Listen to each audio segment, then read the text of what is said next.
જામનગરમાં આશાસ્પદ યુવતીના આપઘાતથી ચકચાર મચી ગઈ છે। 10મા માળેથી જંપલાવી યુવતી આપઘાત કર્યો છે। પંચેશ્વર ટાવર નજીક શાલિગ્રામ એપાર્ટમેન્ટની આ ઘટના છે। 23 વર્ષીય દ્રષ્ટિ પારેખે અગમ્ય કારણોસર કૂદકો લગાવ્યો છે। સીએનો અભ્યાસ કરતી યુવતી ડિપ્રેશનમાં હોવાની આશંકા છે। ઘટનાની જાણ થતાં જ પોલીસ કાફલો દોડી આવ્યો। યુવતીના આત્મઘાતી પગલાથી પરિવારમાં શોકનું મોજું ફરી વળ્યું છે। 10મા માળેથી આ યુવતીએ ઝંપલાવ્યું છે, આપઘાત કર્યો છે। 23 વર્ષીય દ્રષ્ટિ પારેખ કે જેઓ સીએનો અભ્યાસ કરતા હતા અને વિગતો એવી છે કે આ યુવતી ડિપ્રેશનમાં હોવાની આશંકા છે। જામનગરનો આ સમગ્ર બનાવ છે, જ્યાં એક યુવતીએ આપઘાત કરી લીધો છે અને પંથકમાં ચકચાર મચી ગઈ છે। તો યુવતીના આત્મઘાતી પગલાથી પરિવારમાં શોકનું મોજું ફરી વળ્યું છે, કેમ કે 23 વર્ષીય આ યુવતીએ પંચેશ્વર ટાવર નજીક શાલિગ્રામ એપાર્ટમેન્ટમાં 10મા માળેથી જંપલાવી આપઘાત કર્યો છે।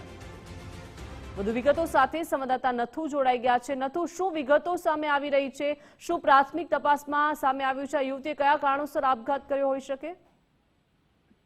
બિલકુલથી, કારણ કે વહેલી સવારનો આ બનાવ છે, જ્યાં દ્રષ્ટિ પારેખ નામની યુવતી છે કે જેઓ પોતાના સવારે નિયમિત યોગ કરવા માટે ગયા હતા તળાવની પાળે, અને ત્યાંથી પરત ફરતી વખતે જે રસ્તામાં શાલિગ્રામ જે એપાર્ટમેન્ટ આવે છે તેના 10મા માળે તેઓ ચડ્યા હતા અને ત્યાંથી તેઓએ કૂદકો લગાવીને આપઘાત કરી લીધો છે। આ બનાવની જાણ થતાં જ તેમના જે પરિવાર છે, જે જનો ત્યાં ઘટના સ્થળે પહોંચ્યા હતા અને આક્રંદ સાથે જે રોકકડ કરી હતી ત્યારે ગમગીની છવાઈ ગઈ હતી। બીજી તરફ પોલીસ દ્વારા તપાસ હાથ ધરવામાં આવી છે।